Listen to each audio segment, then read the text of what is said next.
ഇപ്പൊ ഞാനൊരു ഈശ്വര വിശ്വാസിയാണ്, ദൈവത്തിൽ ഞാൻ വിശ്വസിക്കുന്നുണ്ട്. അപ്പൊ അങ്ങനെ വിശ്വസിക്കുന്ന ആളുകളൊക്കെ ഒരു മണ്ടന്മാരാണെന്നാണോ ചേട്ടന് പറയുന്നത്? അതെ, തീർച്ചയായിട്ടും ദൈവത്തിൽ വിശ്വസിക്കുന്നവരൊക്കെ മണ്ടന്മാരാണ്. നിശ്ചയമായിട്ടും മണ്ടന്മാരാണ്. ഓക്കെ, സംശയമൊന്നും വേണ്ട. ലോകത്തിനെ പറ്റി, പ്രോസസ്സിനെ പറ്റി അറിഞ്ഞുകൂടാത്ത ആൾക്കാർക്ക് മാത്രമേ അത് പണ്ട് മനുഷ്യർക്ക് അങ്ങനെയായിരുന്നു വിശ്വസിച്ചിരുന്നത്. ഓക്കെ, അപ്പൊ ദൈവവിശ്വാസികളൊക്കെ മണ്ടന്മാരാണ്. നിശ്ചയമായിട്ടും, തീർച്ചയായിട്ടും, സംശയമൊന്നും എനിക്ക്. അപ്പൊ ഇനി ഇപ്പൊ ചേട്ടന്റെ കണ്ണിലപ്പോ ഞാൻ ഒരു മണ്ടനാണ്. അല്ല, നിങ്ങള് മണ്ടത്തരം വിടത്തില്ലെന്ന് വാശിയുള്ള ആളാണ്. എന്താ? മണ്ടത്തരം വിടത്തില്ലെന്ന് വാശിയുള്ള ഒരാളാണ്. അത്രേ ഉള്ളൂ. അല്ല, നിങ്ങൾക്ക് ധാരാളം കാര്യങ്ങൾ അറിയാം. പക്ഷെ മണ്ടത്തരം ഞാൻ വിടില്ല. അത് ഞാൻ മുറിയെ പിടിച്ചാൽ എന്റെ അച്ഛനും അമ്മയും തന്നതാണ്. ഞാൻ വിടത്തില്ലെന്ന് പറയുന്നത് അല്ല, അങ്ങനെയല്ല. അത്രേ ഉള്ളൂ. ഇപ്പൊ എന്നെ സംബന്ധിച്ചിട്ട് മതം എന്ന് പറഞ്ഞു കഴിഞ്ഞാൽ അത് നിങ്ങളെ സംബന്ധിച്ചതല്ല. നിങ്ങൾ മാത്രമായിട്ട് ലോകത്തെ ഒരാൾ. ചേട്ടൻ മതങ്ങളെ, എല്ലാ മതങ്ങളെ പറ്റിയിട്ടും പഠിച്ചിട്ടുണ്ടോ? ഏത് മതം ഒരുപോലെ, എല്ലാ മതവും ഒരേപോലെയാണ്. അപ്പൊ ലോകത്തിനെ പറ്റിയുള്ള അഭ്യൂഹങ്ങൾ മാത്രമാണ്.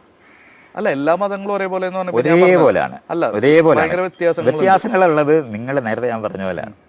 കണ്ണ് ചെവിയിൽ നിന്ന് വ്യത്യസ്തപ്പെട്ട് നിൽക്കുമ്പോഴും നിങ്ങളായിരിക്കുന്നത് പോലെ മതങ്ങൾ ഒരു വ്യത്യാസം. മലയാള ഭാഷയും തമിഴ് ഭാഷയും തമ്മിൽ കമ്മ്യൂണിക്കേഷൻ കൊണ്ട് രണ്ടുപേർക്ക് ഒരുപോലെ കമ്മ്യൂണിക്കേറ്റ് ചെയ്യാൻ പറ്റും.